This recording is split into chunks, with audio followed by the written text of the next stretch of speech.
નમસ્કાર મિત્રો, સ્વાગત છે તમારું એક નવા વિડીયોમાં। મિત્રો, સુરત એક એવું શહેર છે જ્યાં રાતોરાત માણસ કરોડપતિમાંથી રોડપતિ બની શકે છે અને રોડપતિમાંથી કરોડપતિ પણ બની શકે છે। શહેરના સૌથી પોશ ગણાતા વિસ્તારમાં એક અલકાપુરી નામનો બંગલો હતો। આજે એ બંગલો પોતાની ભવ્યતા ખોઈ ચૂક્યો હતો। આજે ત્યાં કોઈ ઉજવણી નહોતી।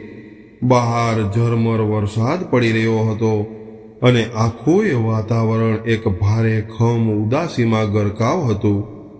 બંગલાની બહાર છેક મેન રોડ સુધી લક્ઝરી ગાડીઓની લાંબી કતારો લાગેલી હતી। હીરા બજારના મોટા મોટા માથાઓ, જાણીતા બિલ્ડરો અને નેતાઓ સફેદ કપડાં પહેરીને ધીમા પગલે બંગલાના વિશાળ કમ્પાઉન્ડમાં આવી રહ્યા હતા। દરેક માણસના મનમાં એક જ વિચાર ઘુમરાઈ રહ્યો હતો કે જિંદગી કેટલી બધી ક્ષણભંગુર છે। બંગલાના આલીશાન ડ્રોઈંગ રૂમમાં આજે સેન્ટ્રલ એસીની ઠંડક હોવા છતાં પણ એક અજીબ પ્રકારની ગુગળામણ હતી। રૂમની બરાબર વચ્ચે એક મોટો અને ભવ્ય લાકડાની ફ્રેમવાળો ફોટો મુકાયો હતો। એ ફોટાને સફેદ ગુલાબ અને સુખડની માળાઓથી શણગારવામાં આવ્યો હતો। બાજુમાં બળી રહેલી અગરબત્તીઓમાંથી નીકળતો ધુમાડો આખા રૂમમાં એક ગમગીન સુગંધ ફેલાવી રહ્યો હતો। મોટા સ્પીકરમાંથી અત્યંત કરુણ અવાજે ભજન વાગી રહ્યું હતું। એ ફોટો સુરતના અગ્રણી હીરાના વેપારી અને 500 કરોડના આસામી 72 વર્ષના રમણીકભાઈ શાહનો હતો। શહેરમાં એવી ખબર ફેલાઈ ગઈ હતી કે 3 દિવસ પહેલા રાત્રે રમણીકભાઈને સિવિયર હાર્ટ એટેક આવ્યો અને હોસ્પિટલ પહોંચે એ પહેલાં જ એમનું અવસાન થઈ ગયું। એમના અચાનક વિદાયના સમાચારથી આખા હીરા બજારમાં સન્નાટો છવાઈ ગયો હતો। આજે આખું બજાર બંધ રાખીને લોકો પોતાના આદરણીય શેઠને શ્રદ્ધાંજલિ આપવા માટે આવ્યા હતા। ફોટાની બરાબર નીચે જમીન પર બિછાવેલા સફેદ ગાદલા પર રમણીકભાઈનો એકનો એક દીકરો 32 વર્ષનો આકાશ માથું નીચું ઢળીને બેઠો હતો। કોઈ સગાવાલા અથવા તો વેપારી મિત્ર પાસે આવે એટલે આકાશ તરત જ પોતાનો ચહેરો સફેદ રૂમાલથી ઢાંકીને ડૂસકા ભરવાનું શરૂ કરી દેતો અને એ રડતા રડતા એવું કહેતો કે મારા પિતાજી તો અમને સાવ નોધારા મૂકીને જતા રહ્યા। આ હાર્ટ એટેકે તો અમને કોઈ પણ પ્રકારની તક ન આપી। હજુ તો ગઈકાલે જ અમે સાથે બેસીને જમ્યા હતા। એમણે મને પોતાના હાથે જમાડ્યો હતો અને આજે આ ફોટો આકાશના મોઢેથી નીકળતો એક એક શબ્દ એટલો કરુણ હતો કે સાંભળનાર કોઈ પણ વ્યક્તિની આંખમાં આંસુ આવી જાય। હીરા એસોસિએશનના પ્રમુખે આકાશના ખભા પર હાથ મૂકીને એવું કહ્યું કે દીકરા, તું હિંમત રાખજે। તારા પિતાજી ખૂબ મોટા ગજાના માણસ હતા। એમની છત્રછાયા ભલે ગઈ, પરંતુ એમનો આશીર્વાદ અને એમની આબરૂ કાયમ માટે તારી સાથે રહેશે। આ 500 કરોડનો વેપાર હવે તારે જ સંભાળવાનો છે અને તું આવી રીતે ઢીલો પડીશ તો કેમ ચાલશે? આવું સાંભળીને આકાશ ખૂબ જોર જોરથી રડવાનું નાટક કરવા લાગ્યો। સ્ત્રીઓના વિભાગમાં બેસેલી આકાશની પત્ની પણ સાડીના છેડેથી આંસુ લૂછવાનો ઉત્તમ અભિનય કરી રહી હતી।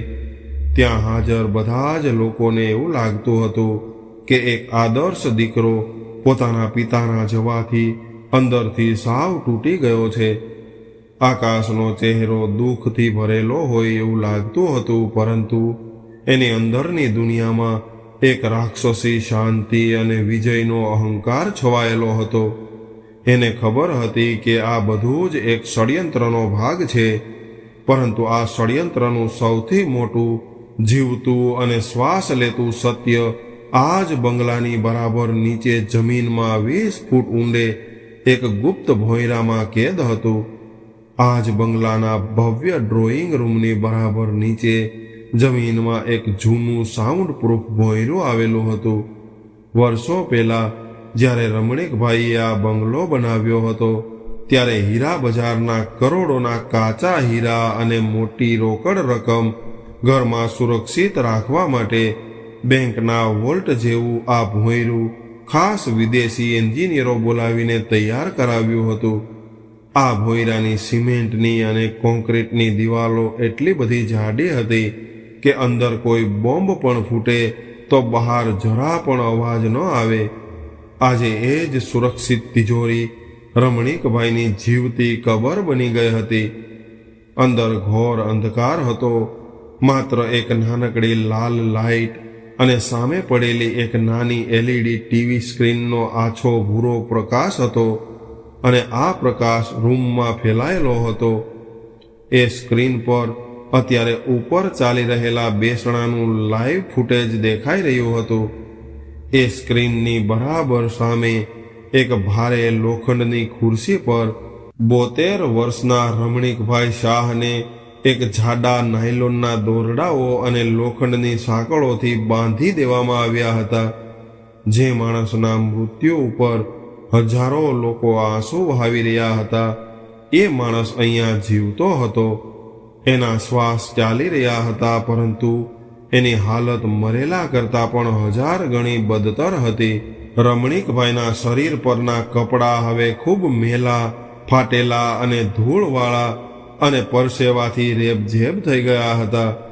છેલ્લા 7 દિવસથી તેઓ આ જ હાલતમાં અહીંયા ખુરશી સાથે બંધાયેલા હતા. એમના હોઠ સુકાઈને ફાટી ગયા હતા. ગળામાં પાણીનું એક ટીપું પણ નહોતું ગયું અને હાથ પગના કાંડા દોરડાના સતત ઘર્ષણથી છોલાઈને લોહી લુહાણ થઈ ગયા હતા. ઉજરડાઓમાંથી નીકળેલું લોહી સુકાઈને કાળું પડી ગયું હતું. રમણીકભાઈની ઊંડી ઉતરી ગયેલી અને થાકેલી આંખો સ્ક્રીન પર દેખાતા પોતાના દીકરા આકાશ પર ચોંટેલી હતી. એ જ દીકરો જેના માટે એમણે સૌરાષ્ટ્રના એક નાનકડા ગામડેથી ખાલી ખિસ્સે સુરત આવીને આખી જિંદગી લોહી પાણી એક કર્યા હતા. રમણીકભાઈને બરાબર યાદ હતું કે એ સાંકડી ગલીઓનું નાનકડું કારખાનું, જ્યાં રોજના 18 કલાક હીરાની ઘંટી પર બેસીને એમણે પોતાની જુવાની બાળી નાખી હતી.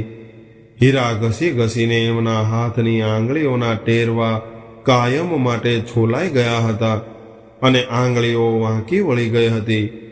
રાત દિવસની કાળી મજૂરી, અતૂટ ઈમાનદારી અને પરસેવાની કમાણીથી એમણે શાહ ડાયમંડ નામનું 500 કરોડનું સામ્રાજ્ય ઊભું કર્યું હતું. જ્યારે આકાશનો જન્મ થયો ત્યારે એમની પત્નીનું બીમારીના કારણે અવસાન થઈ ગયું હતું. રમણીકભાઈએ બીજી વાર લગ્ન નહોતા કર્યા. તેઓ એવું વિચારતા હતા કે મારો આકાશ જ મારું બધું છે.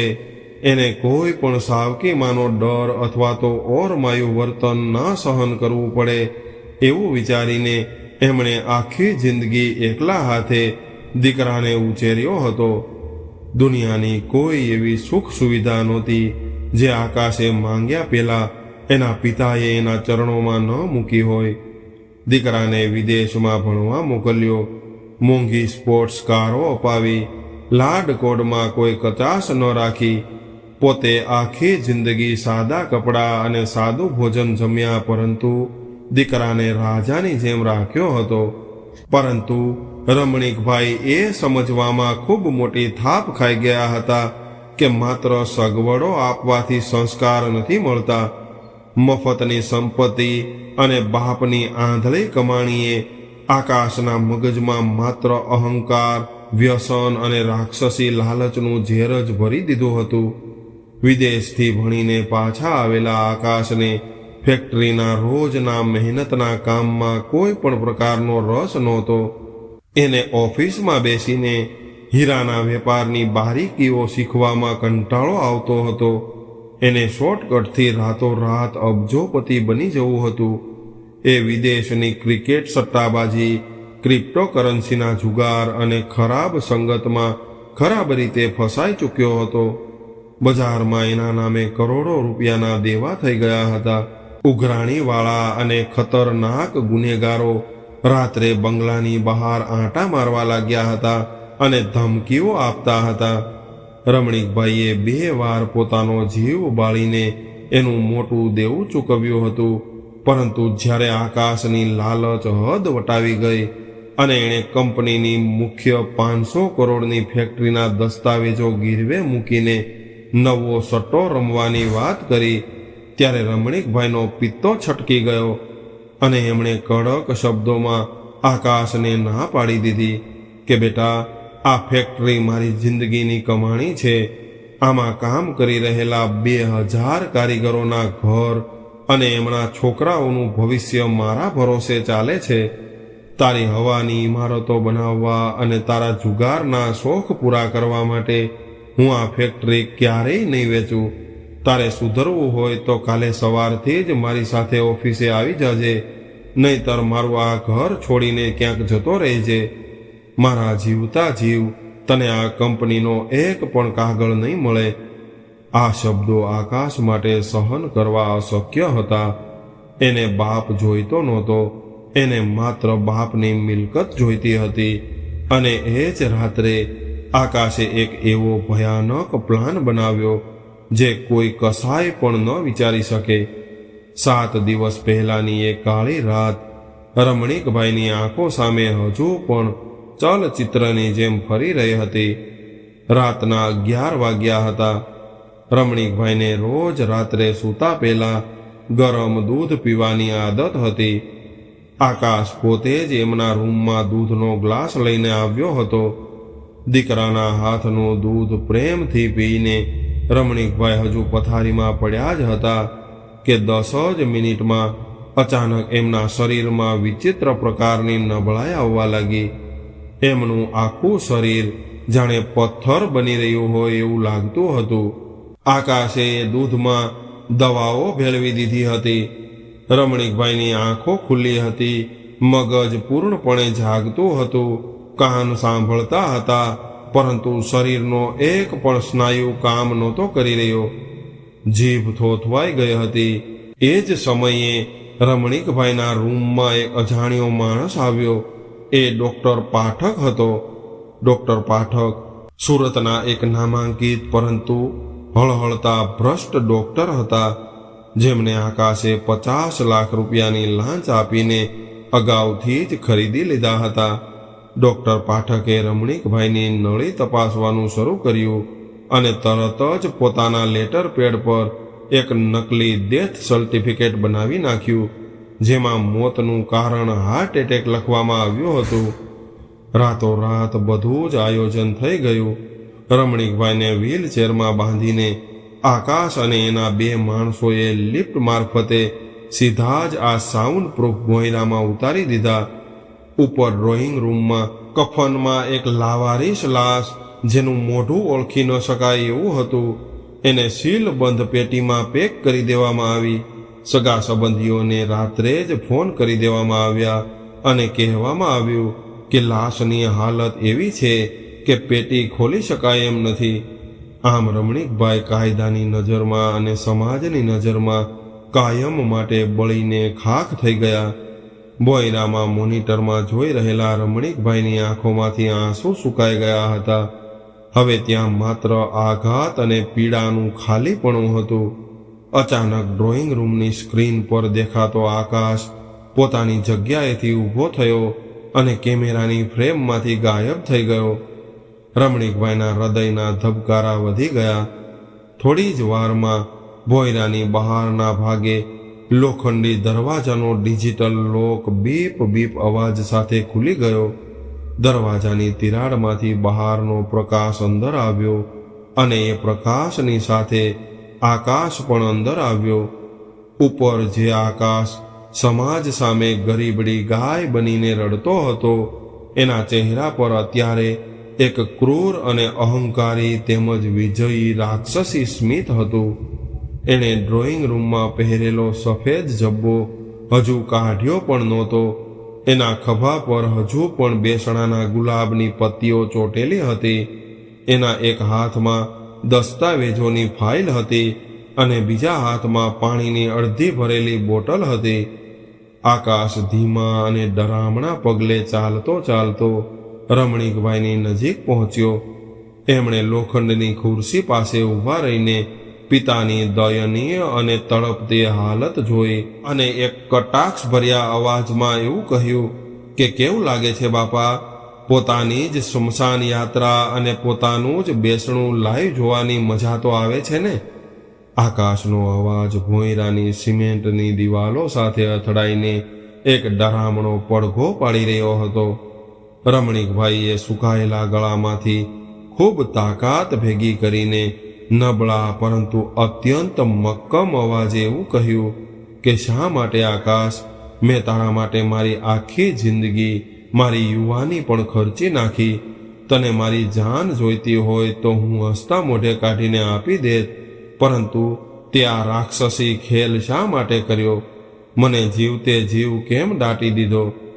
ત્યારે આકાશે બાજુમાં પડેલા એક જૂના ટેબલ પર એક જોરદાર લાત મારી અને ઘુરકિયા અવાજ સાથે એવું બોલ્યો કે તમારી આ જૂનવાણી નીતિઓ અને પેલા આદર્શોના કારણે હું તમને છેલ્લા 2 વર્ષથી કહી રહ્યો હતો કે આપણે પેલી 500 કરોડની ફેક્ટરી વેચી દઈએ, બધું ફંડ ક્રિપ્ટોમાં નાખી દઈએ, પરંતુ નહીં, તમારે તો પેલા 2000 ભિખારી મજૂરોના ઘર ચલાવવા હતા. હું તમારો સગો દીકરો છું, કોઈ રસ્તા પરથી ઉઠાવેલો નોકર નથી કે આખી જિંદગી તમારા ટુકડા પર જીવતો રહું અને તમારી પાસે હાથ લંબાવતો રહું. એટલે જ મારે આ રસ્તો અપનાવવો પડ્યો છે. આકાશે ફાઇલ ખોલી અને સીધી જ સહી કરવાની જગ્યા પર આંગળી મૂકી અને એવું કહ્યું કે જોઈ લીધું ને પપ્પા, ઉપર તમારું જ બેસણું ચાલે છે. આખું સુરત તમારા ફોટાની સામે માથું નમાવીને જાય છે. ડોક્ટર પાઠકનું ડેથ સર્ટિફિકેટ પણ સરકારી ચોપડે નોંધાઈ ગયું છે. કાયદાની નજરમાં રમણીકભાઈ શાહ હવે પંચ મહાભૂતમાં ભળી ચૂક્યા છે. બસ હવે માત્ર એક નાનકડું કામ બાકી છે. આવું કહીને આકાશે ખિસ્સામાંથી પેન કાઢીને રમણીકભાઈના ધ્રુજતા હાથ પાસે ધરી અને એવું કહ્યું કે બાપા, હવે તમે કાયદાની નજરમાં મરી ગયા છો.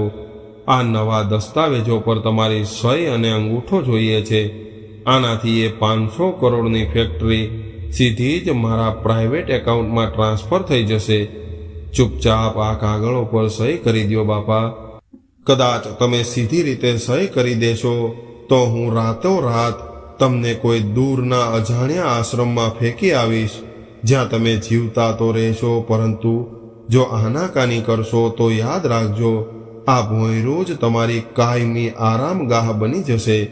હું બહારથી સિમેન્ટ ચણાવીને દરવાજો કાયમ માટે પેક કરી દઈશ અને કોઈને સપનામાં પણ ખ્યાલ નહીં આવે કે રમણીકભાઈ શાહના હાડકાં એમના જ બંગલાના પાયામાં દટાયેલા છે. દીકરાની આંખોમાં રહેલી નગ્ન લાલચ અને હેવાનિયત જોઈને રમણીકભાઈના શ્વાસ એક પળ માટે થંભી ગયા. જે દીકરાને તાવ આવતો તો પણ પોતે આખી રાત જાગતા હતા, મંદિરોની માનતાઓ રાખતા હતા, એ જ દીકરો આજે એમને જીવતા દાટી દેવાની ધમકી આપી રહ્યો હતો. પરંતુ રમણીકભાઈએ આખી જિંદગી હીરા ઘસ્યા હતા. તેઓ જાણતા હતા કે સાચા હીરા અને કાચના ટુકડા વચ્ચે શું ફરક હોય છે. પિતા તરીકેનો એમનો મોહ એ લોખંડની ખુરશી સાથે ઘસાતા ઘસાતા ક્યારનોય તૂટી ગયો હતો અને એની જગ્યાએ એક જૂનો કાબેલ હીરાનો વ્યાપારી જાગી રહ્યો હતો. રમણીકભાઈએ આંખો બંધ કરી એમની અંદરનો ડર હવે સંપૂર્ણપણે ગાયબ થઈ રહ્યો હતો અને એની જગ્યાએ એક શાંત પરંતુ ભયંકર ક્રોધ જન્મ લઈ રહ્યો હતો. એમણે ધીમેથી આંખો ખોલી. હવે એમની આંખોમાં કોઈ લાચારી નહોતી, પરંતુ એક એવી તીક્ષ્ણ ચમક હતી જે જોઈને આકાશ પણ એક ક્ષણ માટે ડઘાઈ ગયો. રમણીકભાઈએ આકાશની આંખોમાં આંખ નાખીને અત્યંત ધારદાર અવાજમાં એવું કહ્યું કે તને લાગે છે કે હું સહી કરી દઈશ? તારે મારવો હોય તો મારી નાખ, પરંતુ મારા પરસેવાની કમાણી તારા જેવા જુગારીના હાથમાં ક્યારેય નહીં જાય. અને તું સાવ કાચો ખેલાડી છે બેટા. તું ભૂલી ગયો છો કે રમણીકલાલ શાહ ક્યારેય પોતાનો બધો જ માલ એક તિજોરીમાં નથી રાખતો. મારી વિદેશની બેંકના ખાતાના પાસવર્ડ અને કંપનીના સિક્રેટ ડોક્યુમેન્ટ હજુ પણ મારી પાસે જ છે અને મેં એવું સેટિંગ કર્યું છે કે જો દર 15 દિવસે મારી હાજરી ન નોંધાય તો બધી જ સંપત્તિ ઓટોમેટિક સીઝ થઈને સીધી જ ગરીબ કન્યાઓના લગ્નના ટ્રસ્ટમાં જતી રહેશે.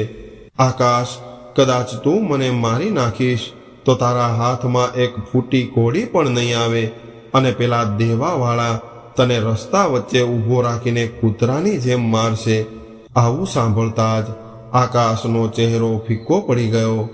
એને આ ટ્રસ્ટવાળી વાતની ખબર નહોતી એટલે એણે ગુસ્સામાં હાથમાં રહેલી પાણીની બોતલ જમીન પર પછાડી અને રમણીકભાઈના ગળા પર બંને હાથ મૂકીને દબાવવા લાગ્યો અને કહેવા લાગ્યો કે બાપા, મારી સામે વધારે પડતી હોશિયારી ન મારતા. મને પાસવર્ડ આપી દ્યો અને સહી કરી દ્યો, નહીંતર હમણાં જ તમારો જીવ કાઢી નાખીશ. રમણીકભાઈએ કોઈ પણ પ્રકારનો જવાબ ન આપ્યો અને આકાશે ગુસ્સામાં આવીને એમનું ગળું છોડ્યું અને ફાઇલ પછાડીને ભોંયરાનો દરવાજો બહારથી બંધ કરીને જતો રહ્યો. જેવો જ ભોંયરાનો દરવાજો બંધ થયો, રમણીકભાઈની અંદરનો લાચાર બાપ કાયમ માટે મરી ગયો અને એક જિદ્દી યોદ્ધા જાગી ઉઠ્યો. વિદેશી બેંકવાળી વાત તદ્દન ખોટી હતી. એવું કોઈ સેટિંગ નહોતું. એ માત્ર આકાશને ત્યાંથી કાઢવા રમણીકલાલે ફેંકેલો એક જુગાર હતો જે સફળ રહ્યો હતો. હવે એમની પાસે માત્ર 2 કલાક હતા. 2 કલાકમાં કાં તો આ ભોંયરામાં એમની જિંદગી ખતમ થવાની હતી, કાં તો ઉપર બેસેલા આકાશનો અહંકાર અને એમનું રાક્ષસી ષડયંત્ર ખાખ થઈ જવાનું હતું. રમણીકભાઈની નજર અંધારામાં આસપાસ ફરવા લાગી. ભોંયરાની સિમેન્ટની ખરબચડી દિવાલ પર એક ખૂણામાં એમની નજર ગઈ. એમના મગજમાં 25 વર્ષ જૂની એક સ્મૃતિ વીજળીની જેમ ઝબકી ઉઠી. જ્યારે વર્ષો પહેલા આ બંગલો બની રહ્યો હતો અને આ સેફ વોલ્ટ તૈયાર થઈ રહ્યો હતો, ત્યારે સુરક્ષાના કારણોસર એમણે એક સિક્રેટ સિસ્ટમ ગોઠવી હતી. ભોંયરામાં કરોડોના હીરા રહેતા હોવાથી ચોરી અથવા તો લૂંટની પરિસ્થિતિમાં કોઈ અંદરથી ફસાઈ જાય તો બહાર અવાજ પહોંચાડી શકાય એટલા માટે એમણે એક સિસ્ટમ સેટ કરાવી હતી અને એ સિસ્ટમ લાઉડ સ્પીકર સિસ્ટમ સાથે જોડાયેલી હતી. એક જૂનો ઇન્ટરકોમ વાયર ભોંયરાની દિવાલમાં છુપાવ્યો હતો. આ વાયરનું કનેક્શન સીધું જ ઉપરના રૂમના મોટા એમ્પ્લીફાયર અને સ્પીકર સાથે જોડાયેલું હતું. ધીરે ધીરે વર્ષો વીતી ગયા હતા. પેનલની ઉપર લાકડાનું કવર લાગી ગયું હતું, પરંતુ રમણીકભાઈ જાણતા હતા કે વાયર હજુ પણ ત્યાં જ જીવતો છે. આકાશ જેવી નવી પેઢીને માત્ર વાઈફાઈ અને બ્લૂટૂથની જ ખબર હતી. આ જૂના જમીનની અંદર દબાયેલા કોપર વાયરના કનેક્શન વિશે કોઈને ગંધ પણ ન આવી. પરંતુ સૌથી મોટી સમસ્યા એ હતી કે રમણીકભાઈ ભારે લોખંડની ખુરશી સાથે બંધાયેલા હતા. એમના હાથ પાછળની તરફ જાડા નાયલોનના દોરડાથી સજ્જડ રીતે બાંધેલા હતા. સમય ખૂબ ઓછો હતો. રમણીકભાઈએ ભગવાનનું નામ લીધું અને પોતાની જાતને ખુરશી સાથે આગળ ધકેલવાનો પ્રયાસ શરૂ કર્યો. લોખંડની ખુરશી અને ટાઇલ્સ વચ્ચે ઘર્ષણનો ભારે અવાજ આવતો હતો, પરંતુ સાઉન્ડ પ્રૂફ રૂમ હોવાથી બહાર કોઈ પણ પ્રકારનો અવાજ જવાની શક્યતા નહોતી. દર વખતે જ્યારે તેઓ ખુરશી ખસેડવાનો પ્રયાસ કરતા ત્યારે સાંકળ અને દોરડા એમના કાંડામાં ઊંડે સુધી ખુસી જતા. ચામડી છોલાઈને લોહીની ધાર જમીન પર ટપકવા લાગી હતી. 72 વર્ષના વૃદ્ધ અને ભૂખ્યા તરસ્યા શરીરની તમામ તાકાત જવાબ આપી રહી હતી, પરંતુ અંદર ભભૂકતી ન્યાયની આગ એમને અકલ્પનીય બળ આપી રહી હતી. ઇંચ દર ઇંચ પરસેવે રેબઝેબ અને શ્વાસ ભરાઈ જવા છતાં પણ લગભગ 40 મિનિટના જીવલેણ સંઘર્ષ પછી તેઓ ખુરશીને પેનલ સુધી ખેંચી લાવ્યા. હવે એમના બંધાયેલા હાથ દિવાલ પર લાગેલી લાકડાની પેનલની બરાબર સામે હતા. એમણે પોતાના ખભા અને માથાનો પૂરો જોર લગાવીને એ જૂની લાકડાની પેનલ પર ટક્કર મારી. 1, 2, 3, 5મી ટક્કરે એ નબળું લાકડું કડડ અવાજ સાથે તૂટી ગયું. અંદરથી ધૂળ અને કરોળિયાના ઝાડા નીચે પડ્યા. રમણીકભાઈએ પાછળ બાંધેલા હાથ વડે દિવાલના ખાંચામાં આંગળીઓ નાખી. એમના નખ છોલાઈ ગયા, પરંતુ એમને પેલું જૂનું ઇન્ટરકોમ બોક્સ મળી ગયું. અંદર ધૂળ ખાઈ ગયેલા લાલ અને કાળા રંગના વાયર દેખાયા. હવે એ વાયરને કાપીને એના છેડા છોલીને બાજુમાં રહેલી ઓડિયો સર્કિટ સાથે કનેક્ટ કરવાના હતા. રમણીકભાઈએ પોતાની આંગળીઓમાં રહેલી હીરાની વીંટીનો ઉપયોગ કર્યો. હીરાની તીક્ષ્ણ ધાર જે કાચ પણ કાપી શકે છે, એને વાયરના પ્લાસ્ટિક કવર પર ઘસવાનું શરૂ કર્યું. એમના કાંડામાંથી હવે લોહી ટપકીને વાયર પર પડી રહ્યું હતું, પરંતુ એ પીડા અત્યારે સાવ નાની હતી. 15 મિનિટની સતત મહેનત પછી વાયરનું કવર કપાયું અને તાંબાના તાર ખુલ્લા પડ્યા. હવે એમણે ખુલ્લા તારને મેઇન લાઇન સાથે ટચ કરાવવાના હતા. એક નાનકડી ભૂલ અને સીધો જ હાઈ વોલ્ટેજ કરંટ એમને બાળીને ખાખ કરી શકે એમ હતો. રમણીકભાઈએ મોનિટરમાં જોયું. ઉપર ડ્રોઈંગ રૂમમાં હવે બેસણાની વિધિ એના અંતિમ ચરણમાં હતી. ધીમા અવાજમાં સ્પીકરોમાં શાંતિ પાઠ વાગી રહ્યો હતો. હીરા એસોસિએશનના પ્રમુખ, મોટા બિલ્ડરો, એમના વફાદાર અને જૂના મેનેજરો, મગનલાલ અને પોલીસ ઇન્સ્પેક્ટર ઝાલા સાહેબ, જેઓ રમણીકભાઈના ખૂબ જૂના મિત્ર હતા, તે સૌથી આગળની હરોળમાં બેઠા હતા. આકાશ બધા જ લોકોની વચ્ચે હાથ જોડીને ઊભો હતો અને માઇક પર અત્યંત રડમસ અવાજે અંતિમ સ્પીચ આપી રહ્યો હતો કે મારા પિતાજી રમણીકભાઈ માત્ર એક વેપારી નહોતા, એ મારા ભગવાન હતા. એમણે આખી જિંદગી મારા માટે ઘસી નાખી છે. આજે એમના ગયા પછી મને એવું લાગે છે કે મારું આખું આકાશ છીનવાઈ ગયું હોય. હું સાવ નોંધારો થઈ ગયો છું. એમણે જે આદર્શો મને આપ્યા છે એના પર જ હું આખી જિંદગી ચાલીશ. આકાશનો આ નકલી અને પાખંડી અવાજ સાંભળીને રમણીકભાઈએ ગુસ્સાથી મોં ફેરવ્યું. આ જ સાચો સમય હતો. એમણે ધીમેથી બંધાયેલા હાથે બંને ખુલ્લા વાયરને જોડી દીધા. અચાનક એક નાનકડો સ્પાર્ક થયો. રમણીકભાઈને હળવો કરંટ લાગ્યો, પરંતુ તેઓ ખુરશી પર ટકી રહ્યા. ઉપર ડ્રોઈંગ રૂમમાં આકાશ હજુ પણ કંઈક બોલવા જતો હતો.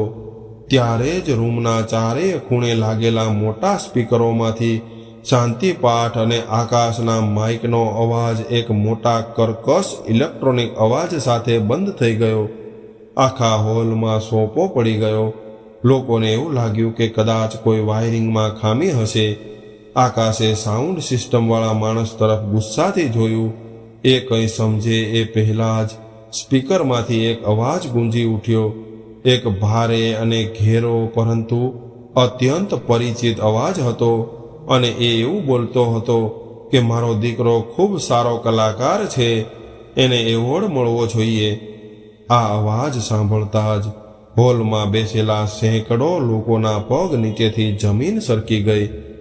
જે વ્યક્તિનો ખૂબ મોટો ફોટો સામે ફૂલહાર સાથે પડ્યો હતો, જેના અગ્નિ સંસ્કાર થઈ ગયા હોવાનું મનાતું હતું, એનો અવાજ અત્યારે સ્પીકરમાં ગુંજી રહ્યો હતો. ઘણા લોકો ડરના માર્યા પોતાની ખુરશીમાંથી ઊભા થઈ ગયા. સ્ત્રીઓના મોઢામાંથી હળવી સીચ નીકળી ગઈ. આકાશના હાથમાંથી માઇક છૂટીને જમીન પર પડી ગયું. એનો ચહેરો કાગળ જેવો સફેદ થઈ ગયો. એને કંઈ સમજાણું નહીં કે આ અવાજ ક્યાંથી આવી રહ્યો છે. સ્પીકરમાંથી ફરીથી અવાજ ગુંજ્યો. આ વખતે એમાં પીડા કરતા આક્રોશ અને આગ વધારે હતી. મગનલાલ, તું આગળની લાઈનમાં બેઠો છે, મને ખબર છે, અને ઇન્સ્પેક્ટર ઝાલા, તમે પણ ત્યાં જ છો. આ કોઈ રેકોર્ડિંગ નથી. મારા ભાઈઓ, હું જીવતો છું. હું રમણીકલાલ શાહ હજુ મર્યો નથી. ડ્રોઈંગ રૂમમાં શમશાન જેવી ભયાનક શાંતિ છવાઈ ગઈ. પોલીસ ઇન્સ્પેક્ટર ઝાલા તરત જ પોતાની જગ્યાએથી ઊભા થયા. એમની કાબેલ નજરે તરત જ પારખી લીધું કે આ કોઈ મજાક નથી. રમણીકભાઈનો અવાજ આખા બંગલાની દિવાલોને ધ્રુજાવી રહ્યો હતો. તમને બધાને એમ છે કે હું હાર્ટ એટેકથી મરી ગયો છું, પરંતુ નહીં, આ મારા જ સગા દીકરા આકાશે 500 કરોડની ફેક્ટરી પોતાના નામે કરવા માટે મને છેલ્લા 7 દિવસથી આપણા જ બંગલાના નીચેના ભોંયરામાં અંધારામાં ભૂખ્યો તરસ્યો લોખંડની સાંકળોથી બાંધી નાખ્યો છે. લોકો એકબીજાના મોં સામું જોવા લાગ્યા. સ્પીકરમાંથી આવી રહેલો અવાજ દરેક વ્યક્તિના હૃદયને ચીરી રહ્યો હતો. એણે પેલા ભ્રષ્ટ ડોક્ટર પાઠકને 50 લાખ રૂપિયા આપીને મારું નકલી ડેથ સર્ટિફિકેટ બનાવ્યું છે. શમશાનમાં મારી લાશ નહોતી, પરંતુ કોઈ લાવારીસ લાશના અંતિમ સંસ્કાર કર્યા હતા. ઇન્સ્પેક્ટર ઝાલા સાહેબ, તમે મારી વાત ધ્યાનથી સાંભળો. આ મારો દીકરો વિદેશના સટ્ટામાં કરોડો રૂપિયા હારી ગયો છે. હજુ અડધા કલાક પહેલા જ આ નરાધમ નીચે આવીને મારી પાસે દસ્તાવેજ પર સહી કરાવવા માંગતો હતો અને ના પાડવા પર મારું ગળું દબાવ્યું હતું. આ શબ્દો સાંભળતા જ હોલમાં જાણે બોમ્બ ફૂટ્યો હોય એવી હાલત થઈ ગઈ. બેસણામાં આવેલી આખી દુનિયા સામે આકાશનો અસલી અને રાક્ષસી અને ધૃણાસ્પદ ચહેરો બેનકાબ થઈ ગયો. લોકોમાં હાહાકાર મચી ગયો. સંબંધીઓના ચહેરા ગુસ્સાથી લાલ થઈ ગયા કે આ નરાધમે પોતાના જીવતા બાપનું બેસણું કર્યું. આકાશ હવે સંપૂર્ણપણે ભાંગી પડ્યો હતો.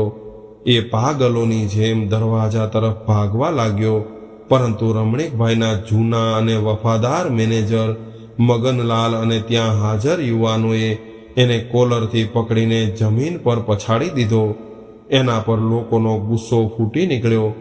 પાછળની સીટ પર બેસેલા ડોક્ટર પાઠક ધીમેથી દરવાજા તરફ સરકવા લાગ્યા, પરંતુ ઇન્સ્પેક્ટર ઝાલા સાહેબે પોતે જ દોડીને એને પકડી લીધો. મેઇન ગેટ બંધ કરી દીધો અને એવું કહ્યું કે કોઈ પણ વ્યક્તિ બહાર ન જવું જોઈએ. ઝાલા સાહેબની આ ગર્જના સાંભળીને બધા જ લોકો ચોંકી ગયા. ત્યારબાદ એમણે મગનલાલને પૂછ્યું કે મગનલાલ, આ ઘરનું ભોંયરું ક્યાં છે?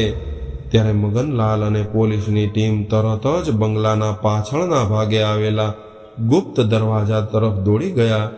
ભારે લોખંડના દરવાજાનું ડિજિટલ લોક તોડવા માટે ખૂબ ભારે હથોડા મંગાવવામાં આવ્યા.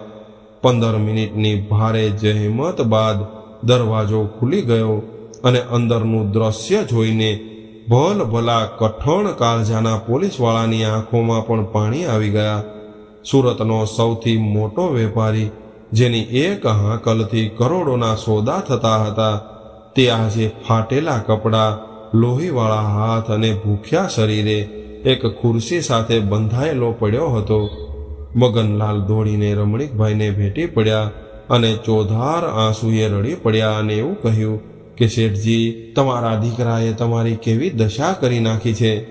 પોલીસે તરત જ સાંકળો અને દોરડા કાપીને રમણીકભાઈને મુક્ત કર્યા.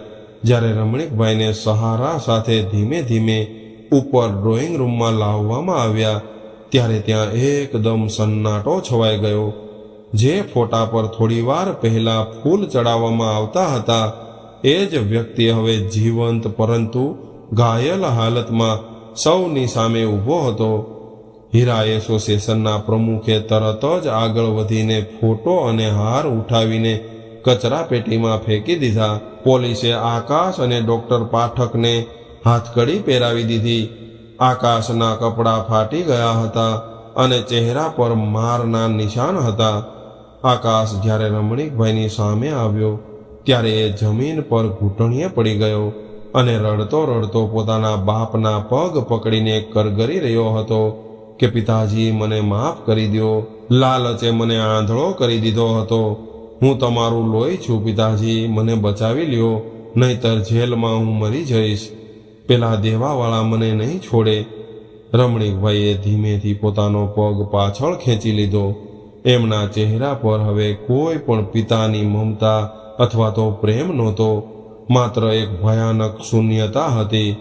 એમણે આખા સમાજની સામે એક ઊંડો શ્વાસ લીધો અને અત્યંત કડક અવાજમાં એવું કહ્યું કે મારું લોહી ક્યારેય આટલું સસ્તું અને દગાબાજ ન હોઈ શકે. તે મને પેરાલિસિસની દવા નહોતી આપી આકાશ. તે મારી મમતા અને મારા બાપ હોવાના વિશ્વાસને ખતમ કર્યો છે. આજે મારું બેસણું નથી. આજે એક પિતાના હૃદયમાં રહેલા દીકરાના પ્રેમનું કાયમી માટે બેસણું છે. એમણે ઇન્સ્પેક્ટર ઝાલા સાહેબ તરફ જોયું અને એવું કહ્યું કે ઇન્સ્પેક્ટર સાહેબ, આને મારી સામેથી લઈ જાઓ અને એની નોંધ લેજો કે આજથી કાયદાની નજરમાં અને મારી નજરમાં આ મારો દીકરો નથી. આખી જિંદગી એને જેલની કાલ કોટડીમાં સડવા દેજો. પોલીસ આકાશને ઢસડીને લઈ ગઈ. જે લોકો થોડી વાર પહેલા એને આશ્વાસન આપતા હતા એ જ લોકો હવે એના પર નફરતથી થૂંકી રહ્યા હતા. બેસણાના ફૂલો જમીન પર વિખેરાઈ ગયા હતા. સત્ય બહાર આવી ગયું હતું. એ જ રાત્રે રમણીકભાઈએ હોસ્પિટલના બિછાનેથી પોતાની નવી વસિયત તૈયાર કરાવી. 500 કરોડની ફેક્ટરી અને બધી જ મિલકત અનાથ આશ્રમો અને ગરીબ કન્યાઓના શિક્ષણ અને લગ્ન માટે ટ્રસ્ટમાં દાન કરી દેવામાં આવી. આકાશના નામે માત્ર એક શ્રાપ અને આજીવન કેદની સજા લખાઈ ગઈ. સંબંધોમાં જ્યારે સ્વાર્થ અને પૈસાની ભૂખ હદ વટાવી જાય છે ત્યારે માણસ કેટલી હદે નીચે જઈ શકે છે એનું આ સૌથી ભયાનક ઉદાહરણ હતું. પિતા આખી જિંદગી દીકરા માટે લોહી રેડી દે છે અને અંતમાં એ જ દીકરો મિલકત માટે બાપનું લોહી પીવા તૈયાર થાય છે. રમણીકભાઈ તો પોતાની બુદ્ધિથી બચી ગયા, પરંતુ એમની અંદરનો પિતા કાયમ માટે શાંત થઈ ગયો. માતા પિતાનું સન્માન કરવું અનિવાર્ય છે, કારણ કે એમની જગ્યા દુનિયાની કોઈ પણ મિલકત ક્યારેય નથી લઈ શકતી. મિત્રો, આ હૃદયદ્રાવક વાર્તા આપણને જીવનના 3 સૌથી મોટા અને કડવા સત્ય સમજાવી જાય છે. સંસ્કાર વગરની સંપત્તિ એ વિનાશનું કારણ છે. બાળકોને માત્ર સુખ સુવિધાઓ અને પૈસા આપવાથી એમનું ભવિષ્ય ઉજ્જવળ નથી થતું. જો વારસામાં સારા સંસ્કાર, નૈતિક મૂલ્યો અને મહેનતની કિંમત શીખવવામાં ન આવે તો એ જ મફતની સંપત્તિ અહંકાર અને રાક્ષસી લાલચનું ઝેર બનીને આખા પરિવારને નષ્ટ કરી નાખે છે. સત્ય ક્યારેય છુપાતું નથી. ષડયંત્ર ગમે એટલું ભયાનક હોય, સિમેન્ટની દિવાલો ગમે એટલી જાડી હોય કે જૂઠ ગમે એટલા ઊંડા ભોંયરામાં દટાયેલું હોય, સત્ય એક દિવસ પ્રકાશમાં આવે જ છે. પાપનો ઘડો ગમે એટલો મોટો હોય, એક દિવસ એ ચોક્કસપણે ફૂટે છે. માતા પિતાનું સ્થાન અમૂલ્ય છે. દુનિયાની કોઈ દોલત, કોઈ ફેક્ટરી કે કોઈ લક્ઝરી ગાડી પિતાની છત્રછાયા અને માતાના પ્રેમની બરાબરી ન કરી શકે. જે હાથ આપણને ચાલતા શીખવે છે એ જ હાથને જ્યારે સમય આવે ત્યારે સહારો આપવો એ જ સંતાનોનો સૌથી મોટો ધર્મ છે. સંબંધોમાં વફાદારી, વડીલો પ્રત્યે આદર અને ઈમાનદારીની કમાણી એ જ જીવનનું સાચું સામ્રાજ્ય છે. મિત્રો, આજની આ વાર્તા તમને કેવી લાગી કોમેન્ટ કરીને જરૂર જણાવજો, અને પસંદ આવી હોય તો વિડીયોને લાઈક કરજો, અને તમારું અને તમે જે જગ્યાએ રહો છો ત્યાંનું નામ કોમેન્ટ બોક્સમાં જરૂર જણાવજો, જેથી કરીને અમે આવનારા વિડીયોમાં તમારા નામનો ઉલ્લેખ કરી શકીએ. તો મિત્રો, જો હજુ સુધી તમે અમારી ચેનલને સબસ્ક્રાઇબ ન કરી હોય તો અત્યારે જ સબસ્ક્રાઇબ કરી દેજો, જેથી કરીને આવી અવનવી વાર્તાઓ તમને રોજ સાંભળવા મળતી રહે. ફરી મળીએ એક નવી કહાની સાથે. ત્યાં સુધી બધા જ મિત્રોને હર હર મહાદેવ.